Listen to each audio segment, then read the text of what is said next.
नमस्कार, मेरा नाम है मृत्युंजय त्रिवेदी और आप देख रहे हैं अमर उजाला पॉडकास्ट। रोज की तरह आज भी हम आपके सामने लेकर आए हैं अपराध जगत की एक ऐसी खबर जो मुझ तक पहुंची तो मेरे कान खड़े हो गए, दिल दहल गया। पुलिस तक पहुंची तो पुलिस भी चौंक गई। और सिर्फ यही नहीं, प्रदेश में जिसने इस खबर को सुना सब चौंक गए। कन्नौज का ये पूरा मामला है। सर, वो क्या घटना है जिसने सबको चौंका दिया, सबका दिल दहल गया? बिल्कुल। सबसे पहले जो लोग हमारे इस पॉडकास्ट को देख रहे हैं, पसंद कर रहे हैं, सारे लोगों का धन्यवाद। और मैं ये कहना चाहूँगा कि अगर आपके पास भी कोई ऐसा क्राइम का किस्सा है, कोई ऐसी स्टोरी है जो आप चाहते हैं कि इस पॉडकास्ट में हम लोग उसे कवर करें, उस पर विस्तार से बात करें, तो वो हमें कमेंट सेक्शन में आप लोग ज़रूर बताएं। अब मृत्युंजय, वर्तमान केस की बात करते हैं। ये कन्नौज का मामला है और ये मामला सोमवार का है। बहुत एक अजीब तरीके की ये कहानी है। अजीब इसलिए भी नहीं कहेंगे कि क्राइम में तो कुछ भी संभव है, और एक कहते हैं कि जंग और प्यार में सब कुछ जायज़ है, मगर मैं इसको जायज़ नहीं कहूँगा, क्योंकि इसमें प्रेमियों ने वो काम किया जो नहीं करना चाहिए, जिसे समाज, जिसे कानून गलत कहता है, जिसे इंसानियत गलत कहती है। हुआ ये कि एक लड़की और एक लड़का आपस में प्यार करते थे। दोनों की जातियां अलग अलग थी, दोनों की सामाजिक हैसियत अलग अलग थी। यहाँ तक बात ठीक थी। लड़की के पिता, लड़की के भाई इस प्रेम के खिलाफ थे, बात यहाँ तक भी ठीक थी।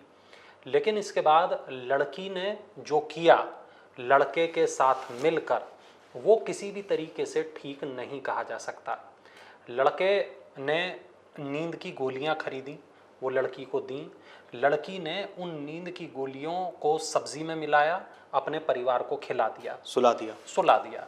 इसके बाद जब परिवार सो गया तो उसने अपने पिता की गर्दन को आरी से काट दिया। समझ रहे हैं आप कितना हीनियस क्राइम है, कितना विभत्स क्राइम है। इसके बाद दूसरे कमरे में सो रहा था उसका भाई। उसको मारने के लिए वो अपने भाई के पास पहुंची, हथौड़े से उसके सिर पर वार भी किया, लेकिन भाई जाग गया और उसने तुरंत अपनी बहन को काबू कर लिया। शोर मचाया, हल्ला मचाया, और देखा, जब परिवार इकट्ठा हुआ, देखा कि पिता की जान चली गई। पिता वीडियो के रूप में कार्यरत थे, सरकारी कर्मचारी थे, तो समृद्ध परिवार था। कन्नौज का ये मामला है, कन्नौज के छिबरामऊ इलाके का ये मामला है। तो ये एक उस तरीके का क्राइम है मृत्युंजय, जिसने, मैं समझता हूँ कि जिसने भी सुना वो एकदम चौंक गया। दर्शक क्या सोच रहे हैं, मैं ये ज़रूर कहूँगा कि आपके दिमाग में जो भी पहली बात आई हो, आप उसे कमेंट करके ज़रूर बताइएगा। अब आपको मैं ये बता दूं, लड़की केवल 17 साल की है, नाबालिग है, 12th क्लास में पढ़ती है। 12वीं क्लास में पढ़ने वाली एक बच्ची जिसने न केवल प्रेम किया, न केवल उसको पिता और भाइयों ने विरोध किया, उसके बावजूद को किया, आगे बढ़ा। और उसके बाद जब उसे लगा कि विरोध अब बहुत ज़्यादा हो रहा है, मुझे अब इस विरोध में घुटना नहीं है, इस विरोध में रहना नहीं है, तो उसने विरोध को ख़त्म करने का जो तरीका अख्तियार किया, उसे किसी भी तरीके से ठीक नहीं कहा जा सकता। उसने न केवल अपने पिता का कत्ल किया, बल्कि एक तरीके से मैं कहूँ तो रिश्तों का कत्ल किया, इंसानियत का कत्ल किया। बिल्कुल सर। और दूसरा ये कि जिन जिन बच्चियों तक, जिन जिन परिवारों तक ये खबरें पहुंच रही होगी, जो लोग अभी सुन रहे होंगे, जो दर्शक हमारे, वो क्या सोच रहे होंगे, और जो आने वाली बच्चियां हैं उनके बारे में भी क्या इस खबर से कैसा परिदृश्य बन रहा होगा। बिल्कुल। मृत्युंजय, ये करीमुल्लापुर गांव है जहां पर ये लोग रहा करते थे, जहां का ये मामला है। और जो रिपोर्टर जिन्होंने ये हमें खबर भेजी अमर उजाला के, चूँकि आप जानते हैं कि देहात में, गांव में बहुत बड़े पैमाने पर संवाददाता हैं। हर छोटी से छोटी खबर अमर उजाला के संवाददाता कवर करते हैं। अमरउजाला.com पर ये तमाम चीज़ें आपको पढ़ने के लिए भी मिलती हैं। तो जो रिपोर्ट्स हमारे पास में आई, उस पर वैसे तो हम एक अलग से पूरा वीडियो हमने तैयार किया भी है, लेकिन जो रिपोर्ट्स हमारे सामने आई हैं वो ये बताती हैं कि लड़की केवल मर्डर अपने भाई का करना चाहती थी। लड़की अपने पिता को मारना नहीं चाहती थी, लेकिन भाई तक पहुंचने से पहले उसने ये देखना चाहा कि ये सब लोग वाकई सो गए या नहीं सो नहीं गए, सोए। और क्या जब मैं इनके ऊपर हथियार चलाऊंगी तब इन्हें पता भी चलेगा या नहीं चलेगा।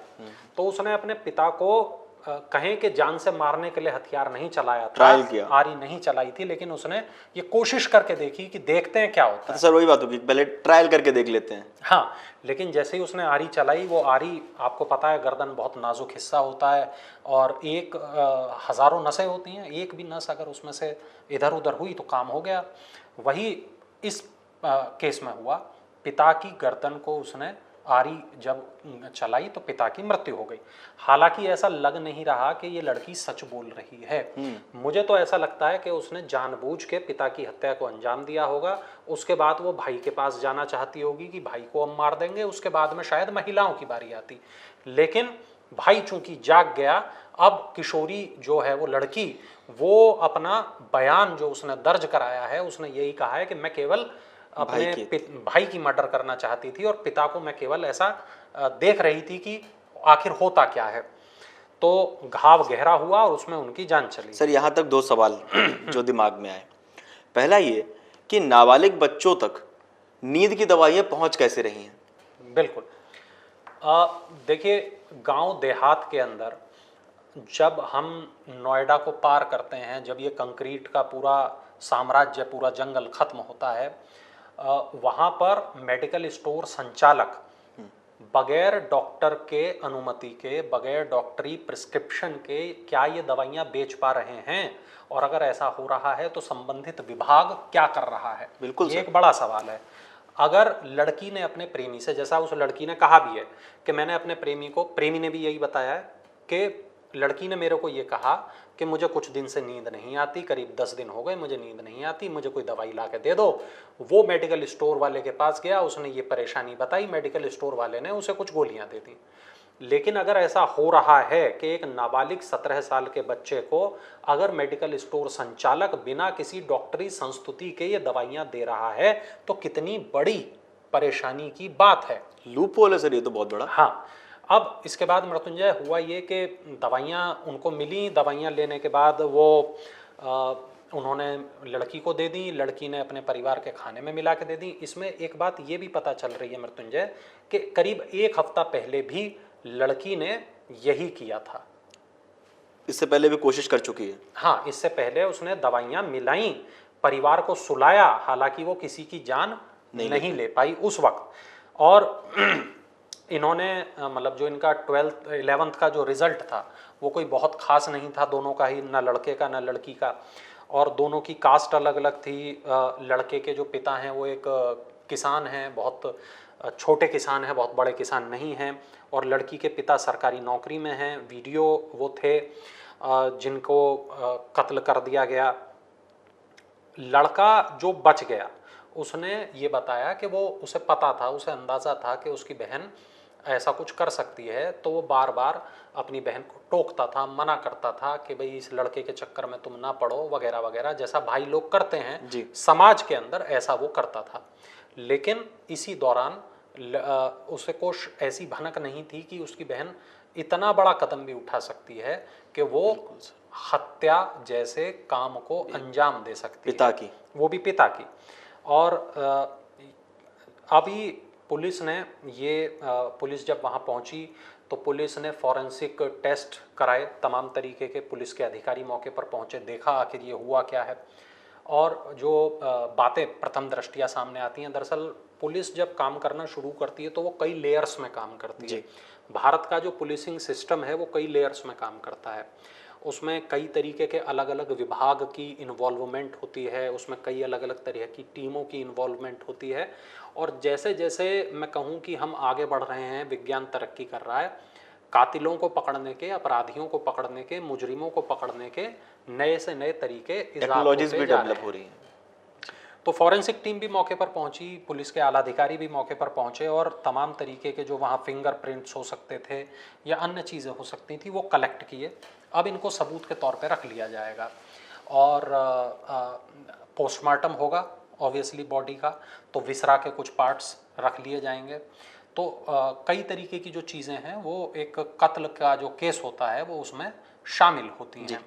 अब एक बात जो हमें बताई गई है, जो रिपोर्ट्स में आई है सामने, वो कत्ल के बाद भी लड़का और लड़की, उनके चेहरे पे कोई दुख, परेशानी, कोई शिकन ऐसा नहीं, कोई शिकन, ये सब नहीं दिखाई कोई दे रहा अफसोस था। नहीं कि इतना बड़ा अपराध करके आए। लड़के ने आराम से खाना खाया और वो यही अनभिज्ञता जता रहा था कि भाई मुझे नहीं उसे पता कुछ था नहीं पता है। कि ये ऐसा काम कर देगी। कोई अपराध बोध भी नहीं। कोई अपराध बोध नहीं, लड़की के चेहरे पे भी कोई पछतावा नहीं दिखाई दिया। और वहाँ के जो एसपी हैं अमित कुमार आनंद, ये भी वहाँ पहुँचे और अलग अलग बिंदुओं पे इन्होंने भी जांच की। लेकिन इस पूरी घटना से मुझे याद आई अमरोहा की एक घटना। जी। मृत्युंजय, वो एक बहुत पुराना मामला है और बहुत प्रसिद्ध मामला है। ये 2008 का मामला है। और 2008 में हुआ क्या था, अमरोहा में शबनम नाम की एक लड़की रहती थी जो सलीम नाम के एक लड़के से प्रेम करती थी। और इस दौरान हुआ क्या, ये 14 अप्रैल 2008 का मामला है और अमरोहा का एक गांव है बावनखेड़ी, वहाँ का ये मामला है। और मुझे याद आता है कि उस दौरान ये खबर टीवी पे भी बहुत ज़्यादा छाई रही थी। उस लड़की ने, शबनम ने, अपने पूरे परिवार को ऐसे ही नींद की दवाई खिलाई थी और जब पूरा परिवार सो गया तो उसने सलीम को बुला लिया और दोनों लोगों ने मिल के, जो सो गए 7 लोग थे लड़की के परिवार के, 7 उनको लोग ख़त्म कर दिया, जान से मार दिया। तो अमरोहा का वो बहुत बड़ा एक मामला था। और शबनम इंग्लिश और भूगोल में AA में थी, इतनी मतलब पढ़ी लिखी हुई लड़की थी। हाँ, और उस पूरे गांव में उनकी बहुत इज्जत थी, उस पूरे परिवार की। और ये केवल एक सलीम नाम के, जो उनका परिचय में ही था, उस लड़के के इश्क में शबनम ने इस पूरे प्रकरण को अंजाम दिया। शबनम अभी भी जेल में है, उसको फांसी की सज़ा मुकर्रर हुई है, मगर अभी तक फांसी की सज़ा उसे नहीं दी गई है। शबनम प्रेग्नेंट थी जब उसने ये काम किया। अच्छा। हाँ, और उसने जेल ही में बच्चे को जन्म भी दिया। अभी वो बच्चा किसी की सुपुर्दगी में है। और पीछे बहुत, मतलब तमाम तरीके की बातें हुई, तमाम तरीके की बातें कही गई, पूरे पूरे देश में इस केस की चर्चा हुई। लेकिन आज मैं इन दोनों केसों को एक नज़रिए से देख रहा हूँ, क्योंकि जिस तरीके से शबनम ने ये कदम उठाया था कि सलीम के साथ मिलके उसने अपने पूरे परिवार को ख़त्म कर दिया, उसी तरीके से मैं यहाँ इस लड़की को देखता हूँ कि इसने भी करीब शायद ऐसा ही सोचा था, लेकिन ऐसा हो नहीं पाया। भाई जाग गया, भाई को एक हथौड़ी जब लगी तो उसे नींद खुल गई। उसकी नींद खुल गई, उसने बहन को पकड़ लिया, काबू कर लिया, इस पूरे प्रकरण को वहीं रोक दिया गया। वरना शायद आज सुर्खी केवल ये ना होती कि लड़की ने अपने पिता को मार दिया, हो सकता है सुर्खी ये भी हो सकती थी कि परिवार के 7 या 8 लोगों को, 5 लोगों को, 4 लोगों को मार दिया। सर, एक लड़की सवाल के 2 उठता है। भाई थे, जी। एक लड़की थी, लड़की के माता पिता थे, यानी कि घर में 5 लोग 5 करीब लोग मौजूद थे। लड़की यानी कि जो हत्या करती, वो शायद 4 हत्याओं को अंजाम दे सकती थी। हालांकि अभी जांच बाकी है। हो सकता है कि हम जो बात कर रहे हैं शायद हम बहुत जल्दीबाजी में इस बात को कह रहे हैं, लेकिन अभी जांच बाकी है। पुलिस इस बात को तफ्तीश करेगी। अभी लड़की के मोबाइल से हो सकता है तमाम राज खुलें, उसने क्या चैटिंग की होगी अपने प्रेमी के साथ, प्रेमी ने उधर से क्या मैसेज भेजे होंगे, व्हाट्सएप की उनकी हिस्ट्री क्या होगी। अभी जब ये साइबर एक्सपर्ट के पास जाएंगे ये फ़ोन, तो शायद इन फ़ोन में से बहुत कुछ बात निकल के सामने आएगी। पुलिस जब जांच करेगी तब बहुत सारी बातें निकल कर सामने आएगी। 2 तरीके से पुलिस बातचीत करती है। पहले तो आमने सामने, मान लीजिए कि पहले लड़की से केवल बात करेगी, पहले केवल लड़के से बात करेगी, उसके बाद लड़के और लड़की को आमने सामने साथ में बैठा बिठा के के भी बात बात करेगी, ताकि वो ये क्रॉस क्वेश्चन कर सकें आराम से। विरोधाभास तो नहीं नजर आ रहा। विरोधाभास तो नहीं है, इसलिए पहले अलग अलग बात करते हैं, फिर एक साथ बात करते हैं, तब उससे ये अंदाज़ा पूरा कंक्लूजन निकलता है कि आखिर इनमें से झूठ कौन बोल रहा है, सच कौन बोल रहा है। ऐसी तमाम बातें तभी पुलिस की पकड़ में आती हैं। अब ये जो बात मैं कह रहा हूँ कि हो सकता है उसका वाकई प्लान केवल अपने भाई को ही मारने का हो, उसका प्लान ना हो बाकी 3 मर्डर्स का। जी। तो ये तभी पता चलेगा जब ये पूरी तमाम तरीके की जांचें हो जाएंगी, तमाम बयान हो जाएंगे और पुलिस अपनी, जिसको कहते हैं चार्जशीट, वो पूरी तरीके से तैयार कर लेगी। चार्जशीट वो पुलिंदा होता है जिसमें पुलिस आरोप तय करती है, आरोप पत्र इसको कहते हैं। तो आरोप तय करती है, इसको कोर्ट में पेश किया जाता है, इसी के आधार पे, इन्हीं बिंदुओं के आधार पे जांच चला करती है और इन्हीं बिंदुओं के आधार पे कोर्ट किसी को दोषी करार देता है या बेगुनाह करार देता है। जो पुलिस सबूत पेश करेगी, जो पुलिस वहाँ पे अपने एविडेंस दिखाएगी, जो आरोप दिखाएगी, इसी के आधार पे पूरा केस आगे बढ़ेगा। तो बहुत ज़रूरी ये होगा कि चार्जशीट में क्या कुछ है, बहुत ज़रूरी ये होगा कि पुलिस ने कितनी गहन इस मामले में जांच की है और उनके मोबाइल से क्या डेटा निकल कर सामने आया है। सर एक सवाल उठ रहा है, सवाल ये है कि जैसे लड़के ने बताया कि उसको वो अनभिज्ञ था, उसे पूरी जानकारी नहीं थी कि वो क्या करने वाली लड़की जी 12th में पढ़ने वाले स्टूडेंट्स थे।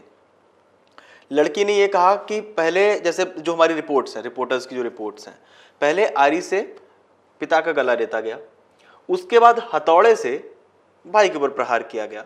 तो एक तो ये जो हथियार थे ये भी बदले, इसके पीछे का एक कारण क्या हो सकता है कि वो चाहती तो जिस आरी से पिता का गला रेता गया है भाई तक भी वही लेके जाती, बीच में हथियार क्यों बदला गया? क्या लड़की उस समय जब परिवार पूरा सो रहा था तो उस घर में वो लड़की अकेली ही थी जो इस पूरे हत्याकांड को अंजाम देने का प्लान लेके आई थी, या वो लड़का भी साथ में था? देखिए, ये मोबाइल लोकेशन के माध्यम से पता चलेगा वो लड़का उस दौरान कहाँ था, क्या वो वहाँ मौजूद था या लड़की अकेले इस प्रकरण को अंजाम दे रही थी, ये तभी पता चलेगा मोबाइल लोकेशन के आधार पे। एक बात। दूसरी बात, दो अलग अलग हथियार क्यों इस्तेमाल किए गए, ये वाकई एक बड़ा सवाल है। अगर वो आरी से अपने पिता की जान ले सकती थी तो वो आरी से अपने भाई की जान ले सकती थी, हथौड़े से ही क्यों मारा? अब इसमें एक एंगल ये है कि चूंकि भाई रोक टोक ज्यादा करता था और उसको विभत्स बनाने के लिए, बिल्कुल, क्योंकि वो अपने भाई के ऊपर शायद गुस्सा निकाल रही थी, क्रोध आजमा रही थी, तो शायद इसलिए ऐसा हो कि उसने दो अलग अलग हथियारों का इस्तेमाल किया हो। हालांकि ये बात पुलिस की जांच में, मैं फिर कह रहा हूं, तभी साबित हो पाएगी कि आखिर उसने ऐसा क्यों किया। और अमरोहा का जो प्रकरण है उस पर अलग से हम एक वीडियो बनाने का प्रयास कर रहे हैं, बहुत जल्द वो वीडियो भी आपके सामने होगा, वो भी हम आपको दिखाएंगे। आप बने रहें अमर उजाला के साथ। मृत्युंजय, अब आपकी बारी, आप क्या कहेंगे दर्शकों से? क्या कहेंगे, बस ये है कि आप लोगों को क्या लगता है कमेंट करके बताइए। देखते रहिए अमर उजाला पॉडकास्ट और कोशिश करिए कि परिवार में इस तरह का माहौल ना बने, क्योंकि 11th 12th के पढ़ने वाले बच्चे अगर इस तरह का कदम उठा सकते हैं तो समाज, परिवार कहीं ना कहीं जो एक हेल्दी डिस्कशन से वो चीजें सुलझ सकती हैं। सर, संवाद के माध्यम से जिन चीजों को सुलझाया जा सकता है वो विवाद तक ना पहुंचे, बस इतनी गुजारिश है। बाकी इस पूरे मामले को लेकर आपको क्या लगता है हमें कमेंट करके बताइएगा। देखते रहिए अमर उजाला। बहुत बहुत धन्यवाद। एग्जिट पोल 2024 1 जून शाम 6 बजे से, लोकसभा चुनाव के नतीजे 4 जून सुबह 7 बजे से। देखिए चुनाव नतीजों से जुड़ी हर खबर सबसे पहले, सबसे सटीक, केवल अमर उजाला पर, amarujala.com।